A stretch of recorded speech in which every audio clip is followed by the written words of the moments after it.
Olá, sejam bem-vindos.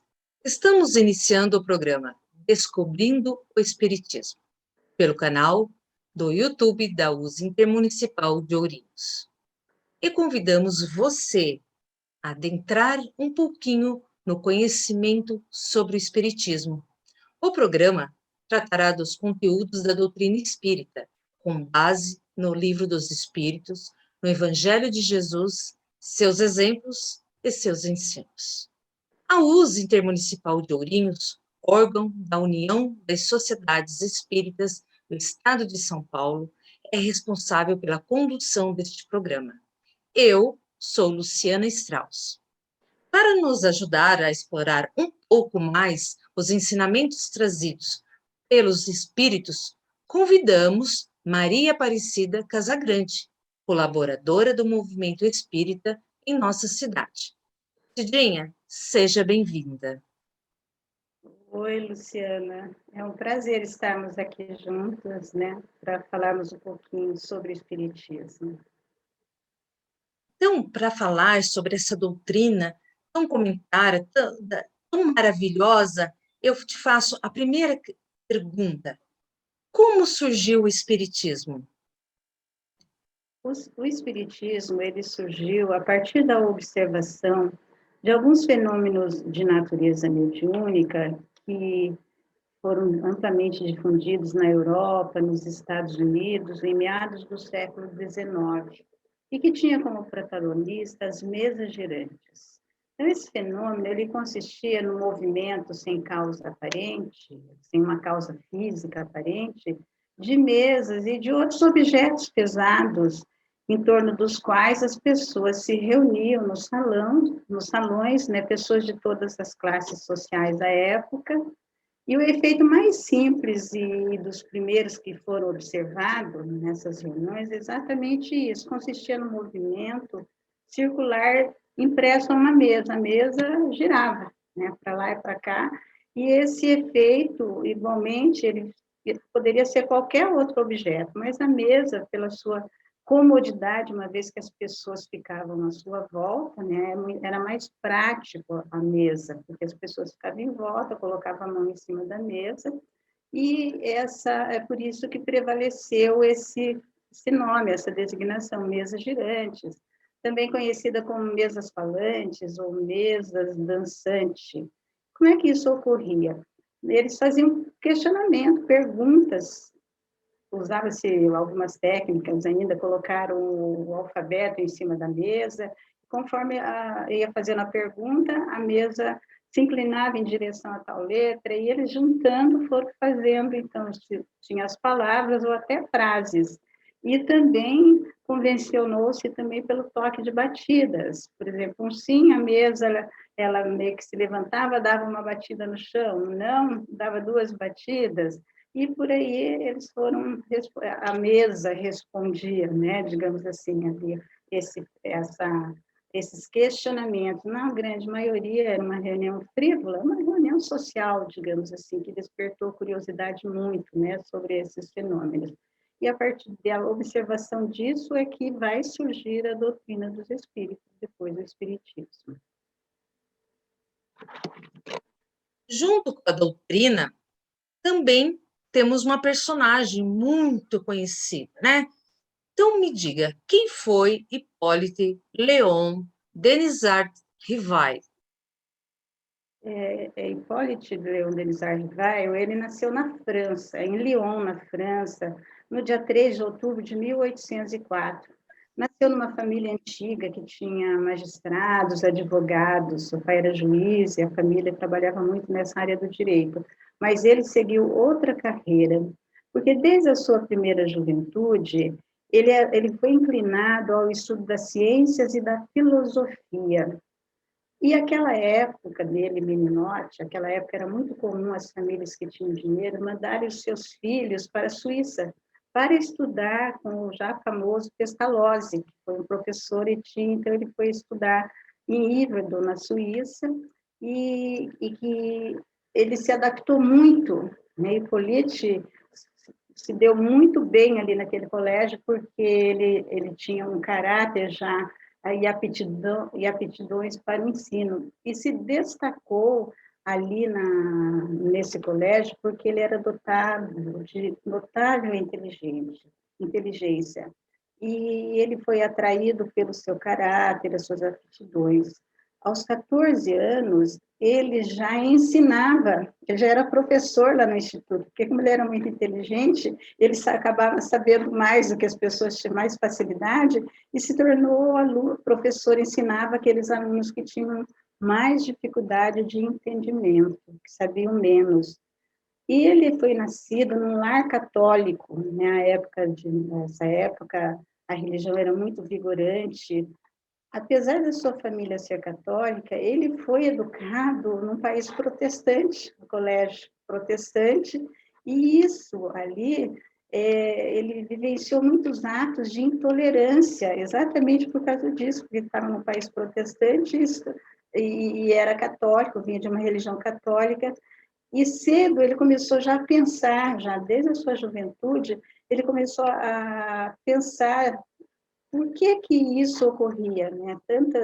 Essa desunião, essas intrigas entre as religiões, então ele já estava silenciosamente meditando, refletindo de uma forma que pudesse levar um dia à união entre as religiões, né? Para que houvesse uma melhoria das pessoas.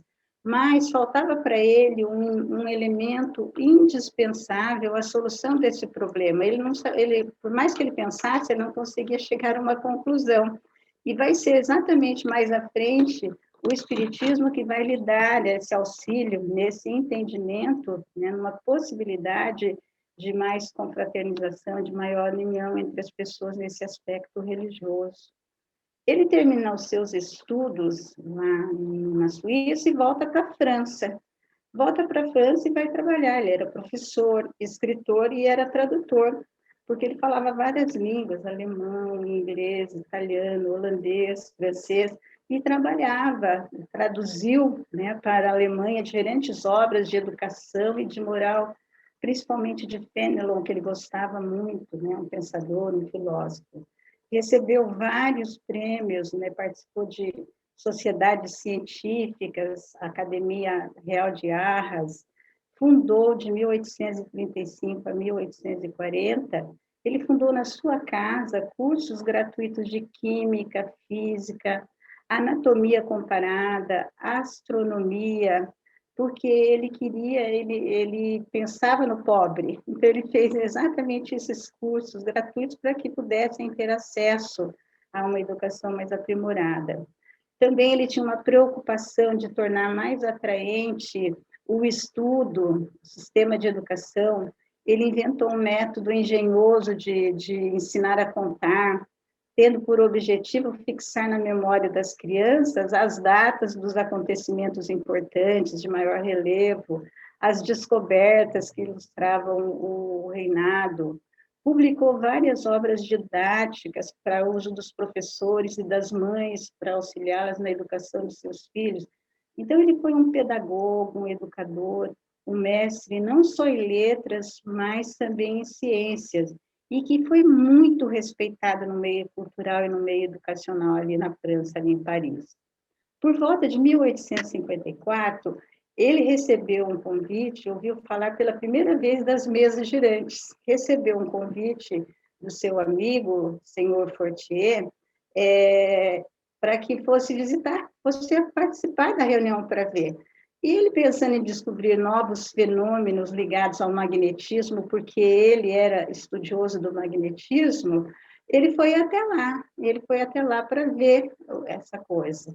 Depois de algumas sessões, ele utilizando-se do método de observação, porque ele era muito crítico, observador, ele era um homem de ciência, né? Então ele ficava muito atento a tudo isso. Ele começou a questionar para achar uma razão lógica que pudesse explicar aqueles fenômenos que estavam ocorrendo, porque um objeto inerte não pode mandar receber mensagens inteligentes. Então, ele começou a pensar, por quê? Uma mesa não tem cérebro, como é que ela pensa?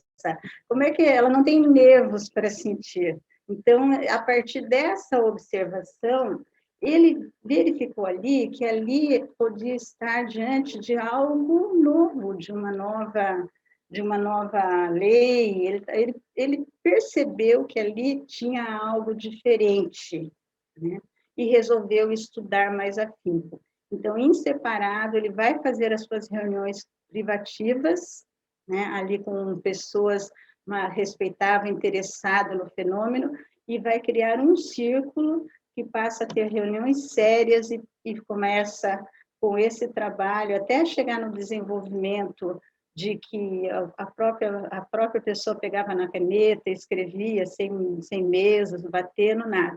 E ele vai se deparar, então, se descortinar, né, com uma nova lei. Ele vai verificar isso, né, vai descortinar que existia um mundo invisível, né, e que os mortos podiam falar, né? É isso que ele vai ver nesse fenômeno, e é assim que ele vai trabalhar essas mensagens para poder, mais à frente, fazer a doutrina dos espíritos. Então, ele compreendeu ali, ó, que todo aquele conteúdo poderia ver aquilo que projetasse luz para um entendimento, para um melhor assim alcance de compreensão das dores, dos sofrimentos e no aspecto moral religioso também da humanidade.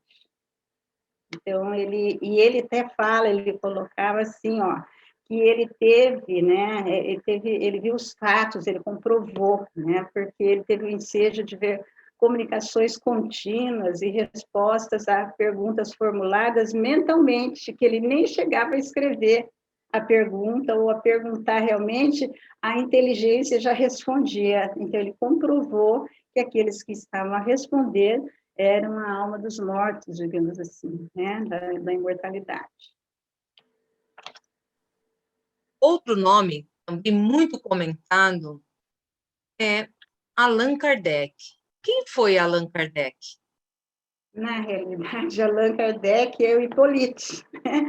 Que ele, como professor, dando continuidade nesse trabalho, ele foi compilando, ele foi juntando as coisas conforme, não só ele ali, porque esse fenômeno já estava ocorrendo em vários pontos, e outros que estavam fazendo trabalhos sérios, com questionamentos, também enviavam seus cadernos, ele foi juntando todo esse material, né, para que ele pudesse apresentar. Então, ele se utilizou, Allan Kardec é o pseudônimo que ele se utilizou para apresentar o resultado dos trabalhos, dos seus trabalhos de pesquisa junto aos espíritos superiores. E isso, todo esse ajuntamento de coisas, formou um corpo de doutrina. Ele se viu ali diante de conteúdos que ele falou, isso aqui vai ajudar a humanidade. Então, ele falou, vou publicar. Então, compilados esses ensinamentos, ele publica, em 18 de abril de 1857, o Livro dos Espíritos. E essa data é conhecida, então, como o início do Espiritismo. Dia 1º de janeiro de 1858, ele funda a Revista Espírita, que era uma revista mensal, que foi publicada até 1869, que foi quando ele desencarnou, se eu não estiver enganada, 68, mas acho que 69 é o último volume. Nessa revista, era a revista que ele se utilizava para as críticas, para esmiuçar os conteúdos que eram trazidos pelos espíritos, até se chegar a uma conclusão. E ali também para se defender daqueles que falavam mal, né, contra a doutrina, aquele trabalho que ele estava fazendo. Depois, em 61, ele publica o Livro dos Médiuns. E depois, em 65, o Evangelho segundo o Espiritismo. O Livro dos Médiuns, em 61. Em 64, o Evangelho segundo o Espiritismo. Em 65, o Céu e o Inferno. E em 68, a Gênese. Então, essa é a codificação da doutrina espírita. E por que ele usou um pseudônimo, Allan Kardec? Porque esse nome foi revelado por um espírito protetor que trabalhava ali com ele, né, que trazia as mensagens. Foi revelado por ele que ele havia sido um sacerdote druida na antiga Gália, e que Zéfiro, que era o nome desse espírito, fora seu amigo. Então, ele se utilizou desse nome para diferenciar do seu trabalho, para não fazerem confusão, foi o Hipólito que fez a doutrina dos espíritos. Não, ele usou aquilo daquela forma, porque como ele era uma figura muito conhecida, né, com muitos trabalhos reconhecidos, publicados, ele fez essa separação. E também para deixar bem claro que a doutrina não era dele, mas sim a doutrina foi revelada pelos espíritos. Qual foi o método utilizado por Kardec? O método que ele utilizou foi da experimentação, método experimental. Kardec era voltado à ciência, então ele se utilizou exatamente desse método, né? Um método de experiência onde há uma análise, uma dedução, né, no conteúdo. Então ele deixou dito que ele nunca elaborou ideias pré-concebidas, ele não era ideia dele, ele trabalhava aquilo que era trazido pelos espíritos, mas como ele trabalhava nesse experimento, nessas experiências, ele observava cuidadosamente, ele comparava aquilo que era trazido, a partir dessas comparações, dessa observação, ele deduzia as consequências, através dos efeitos de algo apresentado, ele procurava entender, remontar as causas, por dedução e por encadeamento lógico dos fatos. Ele era bem racional, então ele usava muito o bom senso, a lógica, e não admitia como válida uma explicação, senão quando era resolvida todas as dificuldades em questão. Enquanto houvesse dúvida, enquanto não houvesse um entendimento, ela não era aceita como uma verdade. Então, é um método, digamos assim, científico, né? Que Kardec, ainda que a ciência não reconheça muito aqui, mas ele utilizou disso. Para isso, ele também juntou dois controles, que foi a razão. E o primeiro controle, o primeiro controle foi a razão. E esse controle, sem contradição nenhuma, tudo que vinha dos espíritos, ele submetia à razão. Porque toda teoria que fosse contra o bom senso, com uma lógica rigorosa e com os dados positivos já conquistados, já adquiridos, deve ser rejeitada. Até nós, né, nos tempos agora, temos que usar dessa maneira. Aquilo que a gente vê um senão que não funciona, vamos rejeitar. Por mais respeitável que fosse o nome que tivesse assinado aquela mensagem. E o outro controle é o da universalidade. Então, ele dizia que só para uma garantia séria existe para os ensinos dos espíritos a concordância que haja entre as revelações que eles que façam espontaneamente, servindo de grande número de médios estranhos um ao outro em lugares diferentes. Isso quer dizer, a mesma essência de uma mensagem em vários pontos, em pessoas totalmente estranhas umas às outras, em lugares totalmente diferentes, que chegaram a ele. E quando chegou, ele compilou, e daí ele chegou à conclusão, não, aqui eu posso aceitar como verdadeiro, que a razão diz que está certo, e esse critério da universalidade, né? Porque um ficou sabendo do outro. Então, são a maneira como ele trabalhou, né, para codificar a doutrina. Nós temos dois termos que muitos têm dúvida. Qual é o termo correto? É kardecismo ou espiritismo?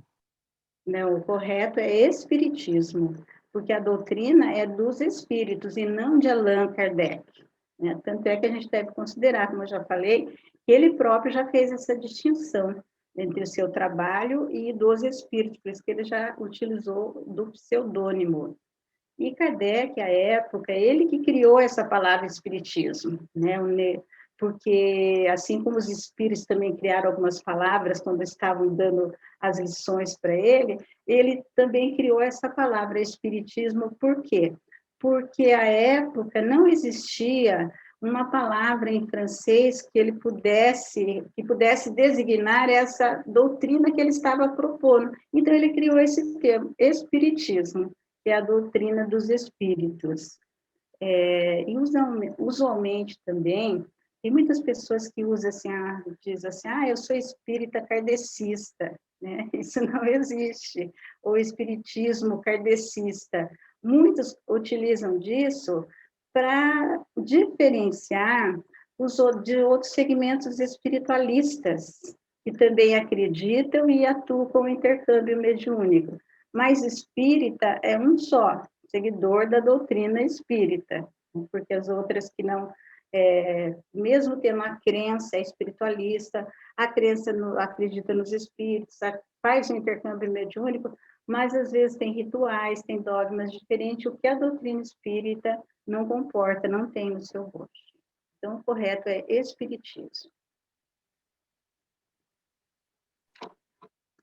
Chegamos, então, ao encerramento do programa Descobrindo o Espiritismo. Muito obrigada, Cidinha, por aceitar o convite de compartilhar os conhecimentos espíritas conosco. Obrigada, Foi um Luciana. prazer estar contigo. Obrigada, Luciana. Até a próxima. Nos despedimos desejando que as bênçãos do Senhor permaneçam em todos os corações. Que a paz de Jesus estejam conosco hoje e sempre. Foi um privilégio estar em sua companhia. Até o próximo programa. Se você gostou, curta e compartilhe.